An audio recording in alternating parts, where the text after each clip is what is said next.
they're paying you to be the wardrobe. Could you do it for me? This guy doesn't have a shirt on. Hello, What's how are going on? you?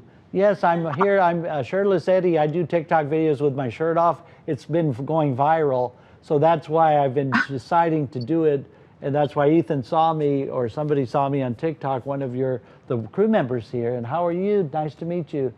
Basically, it's just a thing that I do. You know, I've been recently getting more followers on TikTok, so I like it because it's just because, you know, you can be more free in LA, a little more laid back.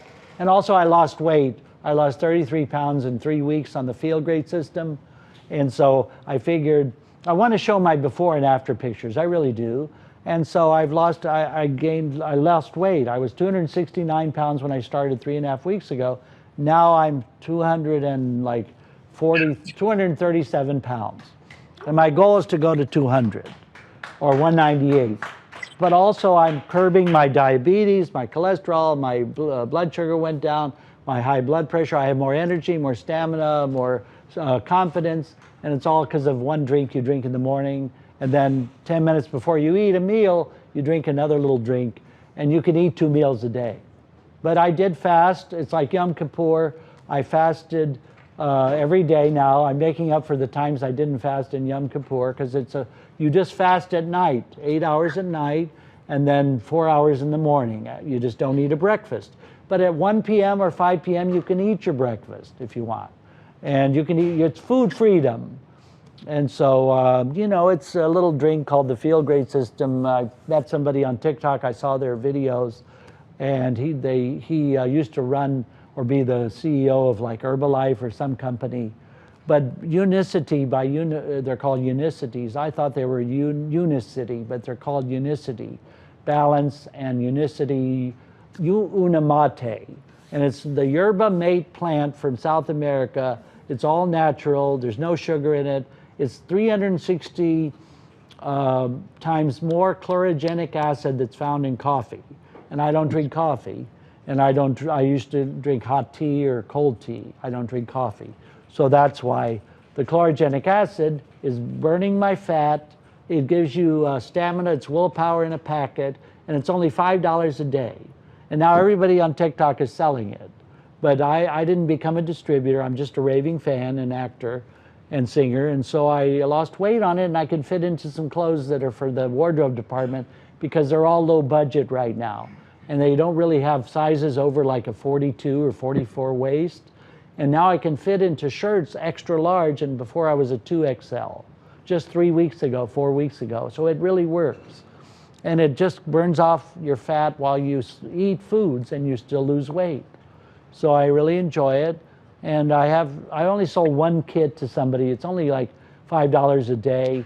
But if they sell it to someone else, then they would make $10. And if you pay $50, you become a distributor, and you can sell the kits, and every kit you sell to somebody for $147, you get $25. Right now I just get a credit on my account. But it's worth it, because what your health is worth. You know, if I get neuropathy, it kills your neuropathy pain, it kills your inflammation. It's a fiber matrix. So what happens is I haven't had to urinate as much. I used to go frequently. I don't have to. I'm 56 years old. So now on this Feel Great system, I don't have to urinate, but you know, at a regular basis. I don't have to go every 5 seconds to the restroom, because I'm not bathing in insulin anymore. I'm insulin, where before I was insulin resistant, now that's burning the food for fuel. So it works. I've been happy with it. And I never tried a diet. I never went on those yo-yo diets, but none of them worked.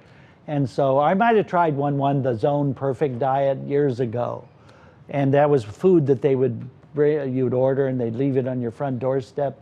But I thought they put something in the food back then, and because it was making me loopy or something, like in 2003 or something. It was called the Zone Perfect diet, and it was only in LA.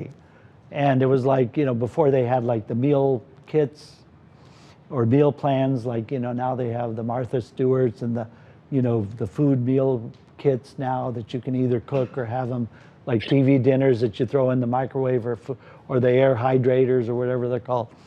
And so now I really like it. It's called the Feel Great System. And I just put the website on my little bio in TikTok. But I don't really push it that much. There are other, and it's just 2 boxes. You get 60 days of the Balance Fiber Matrix, and you get 30 days supply of the it's a herbal tea, not a herbal tea, but it's like a lemon tea, and you can choose your flavors, lemon tea, or you can have black like coffee, or you can have ginger citrus. For in the morning, you just drink it in a little shaker bottle, and you don't have to even use a blender. You just take the packet and you throw it in the little thing, and you sip on it whenever you feel hungry. But it curbs your appetite and extends your fast. And it's like every day is Yom Kippur, because I only fast for 8 hours at night when I go to sleep and 4 hours in the morning. And then I can eat anything I want at 1 o'clock or 5 o'clock. It's food freedom. But it also helps I'm not going to have a heart attack now from diabetes. And soon I'll be off of metformin and glipizide. So the pills, instead of taking the pills when you drink the drink, it helps you and allows you, all these people have been off of the pills now, of the glipizide and metformin. And they're also off high blood pressure medication and all the statins and all that. So I don't know, you can check it out. It's called the Feel Great System. It's by Unicity, and everybody's on TikTok now. I see a lot of people, all of a sudden 8 or 9 people are starting to like push it. But the one man that I saw on there, I just was motivated by his videos because it showed the before and after pictures, and his face was wider and his body was wider, and now it shrunk, you know, and he looks younger, and he's 69 years old.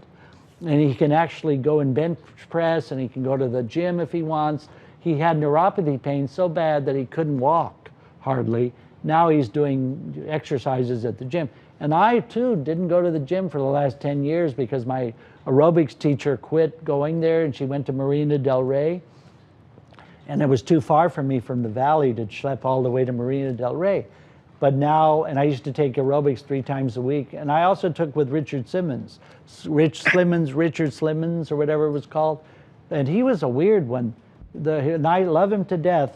But when I worked, when I went to his studio to work out, he had 2 female bathrooms, which is okay with me. I don't care what they do. But it was just more, you know, he was catering more to women. I understand that. But he did have a lot of men in there too that would take his aerobics. And I would wear short shorts when I would go to his classes, sort of like, because bikini shorts, just because that was what he was dancing as. And we would like dance around to like, back then it was like, you know, like, there was the Christina Aguilera Cher movie just came out, so we would dance a lot to the songs from that movie, burlesque. And but basically Richard Simmons went nowhere. He went out the door. I don't know if you could get him in here, but he like, where did he go? He disappeared. He kind of went wacko. For some reason he kind of went crazy, and now all of a sudden you don't see or hear from him. But when I was on the Bonnie Hunt show, it was like a Mary Tyler Moore sitcom, and I got to be a featured extra, and I was on a desk right next to Bonnie Hunt for like 13 episodes. And it was before they did they built the Grove, and they had just built a few new studios at CBS. And anyway, Bonnie Hunt was in that Dave movie where she goes, and we're walking. And then she was in, you know, Cheaper by the Dozen, and she was in Jumanji with Robin Williams, I think it was. Anyway, Bonnie Hunt, I loved her. She was like, before Jane Lynch was so popular, Bonnie Hunt was popular. And then all of a sudden, and they took together at Second City, Bonnie Hunt and Jane Lynch. But then Jane Lynch got the TV series, you know, Glee, and where did Bonnie Hunt go? But she's done a few streaming TV series. But I loved her, I really did. I liked her a lot, and she was funny. But she came on when Seinfeld had just come on for the first 2 years on CBS, and David Letterman produced her. And what happened was they had an affair, and David Letterman would come and fly all the way from New York before he would do his talk show at night. He'd fly there just to go into her dressing room, and they would be making out together. And they were both married at the time. David Letterman had not divorced yet. And also, Bonnie Hunt's husband, he got a lot of stock with American Online. And she would tell us on the set, my husband's wasting all my money buying stock in American Online. I just know something's going to go wrong.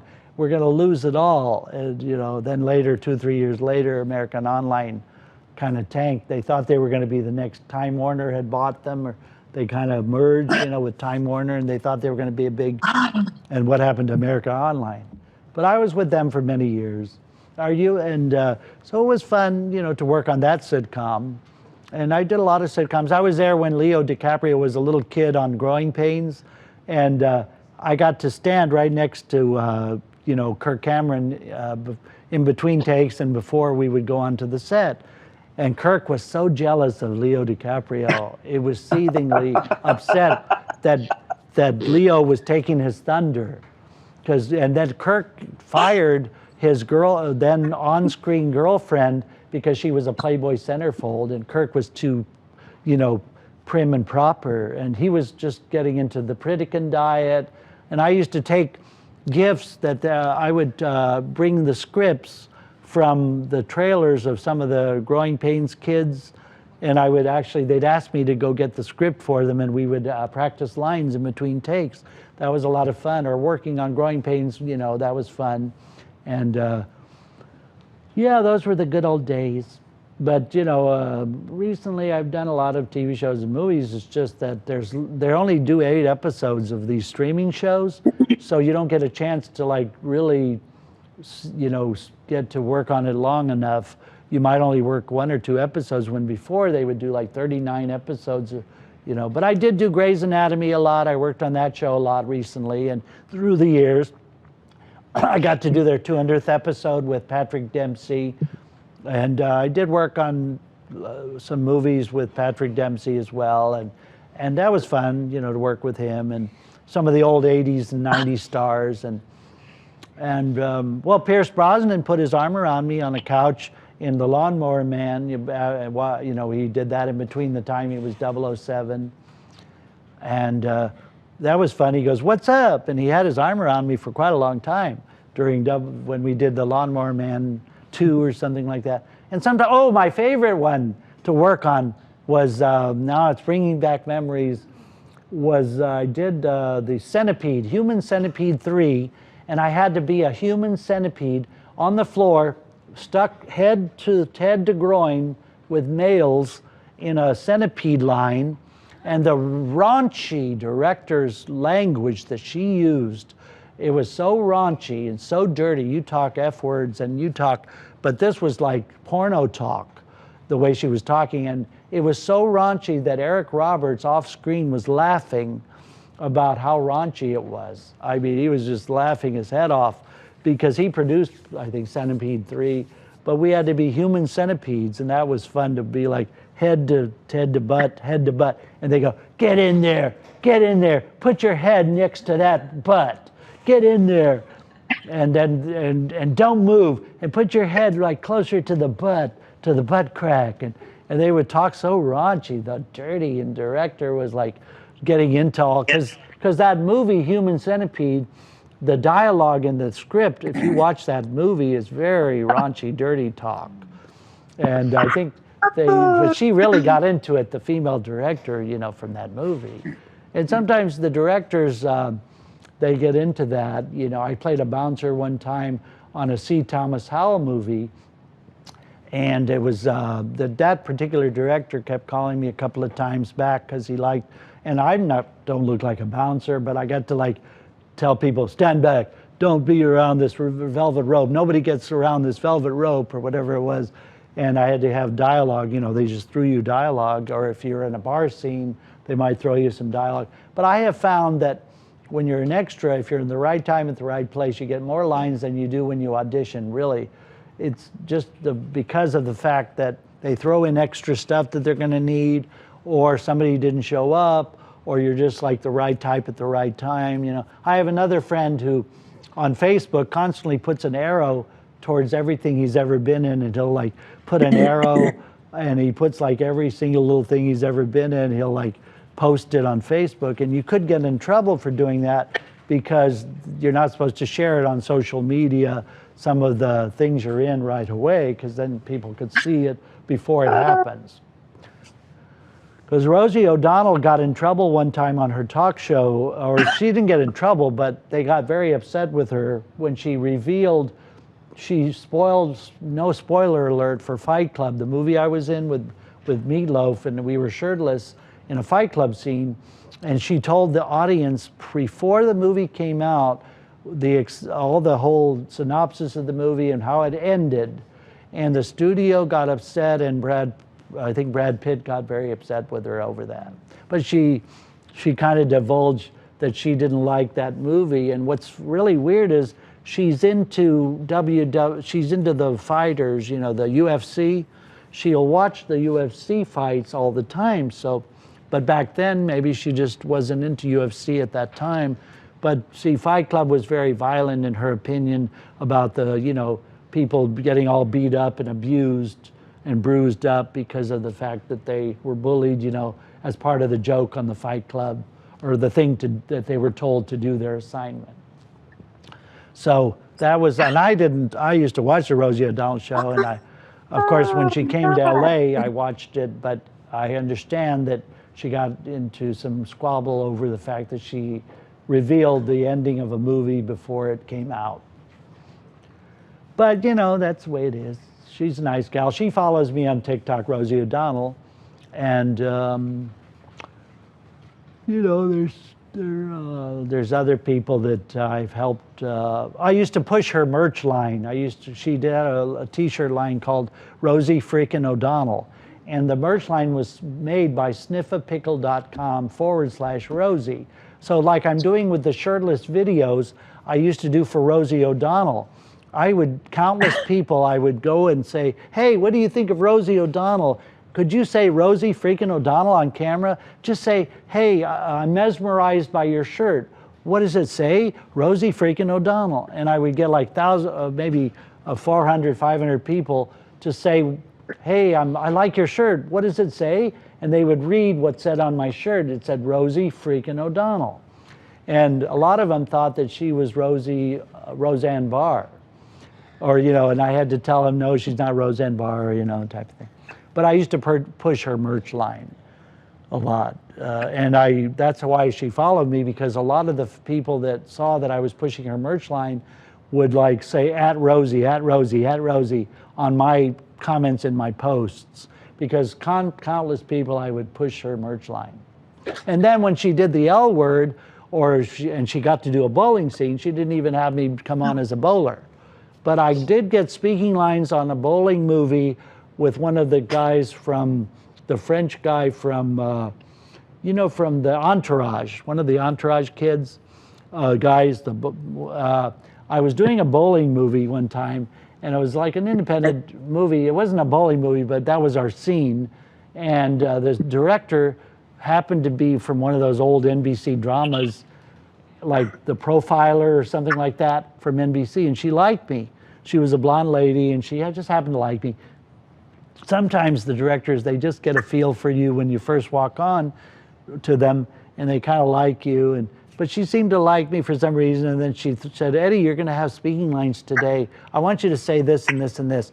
And I want you to also grab the guy from the Entourage and pull him away from you. So I had to get a stunt coordinator guy to show me how I could like pull him away when he was going to have a fight with another guy on the set. And I had to put my arms around him and like pull him away from another guy in the scene for some reason. And I had to like learn the stunt moves and things like that on how to like, or he's going to punch you out, and we need to have you know how to like do it fake, but not look too fake, but he's not really going to punch you, but you're going to go like this, and then this is how you throw it, how when they throw a punch, you're going to go like that, and things like that. You have to sometimes, I was on another thing where they, oh my God, the stunt people or the stunt coordinators have to show you what you're going to be doing because they want it to look so real. And so that was fun working with one of the Entourage guys. And then one of the guys from White Castle, the movie or whatever, oh, Keenan, the one about the two guys, Kulam and Kumar, or what's his name? Kulam, Harold and Kumar. One of the Harold and Kumar guys, one time I was a cop and I had to put handcuffs around him and like put the actual handcuffs on him and like give him the Miranda rights, and then I had to like lock the key, the director said, and put them on him, and then put your little key in there and make sure they're real tight. And he was like freaking out because I put the little handcuffs on him. The guy that was one of the Harold or Kumars. He wasn't freaking out, but he was like playing with me to make it look like it was like a fetish thing, and like he was like maybe traumatized by maybe in real life he had had sex and he had the little handcuffs thrown on him for sex scene or something, and maybe that brought back sense memory because he was trying to be a dramatic actor and that kind of thing. Who's this over here? There's somebody over there with a Mickey Mouse and he's got his shirt off. And so is basically, are you the mom of Ethan? Are you Ethan's mom? Oh, very nice to meet you. What city are you in? I'm in Woodland Hills. Oh, Woodland Hills, California. Very good. So we're just waiting for Ethan to interview you? I guess. I don't know what's going on. You certainly have. I just want to say, I hate the rain. I hate the rain. I hate the fucking rain. Awesome. He hates the rain. They hate the rain? He said he hates the rain. Great. Well, you know, this one lady I know was upset with Howie Mandel because they went on that show, you know, the NBC's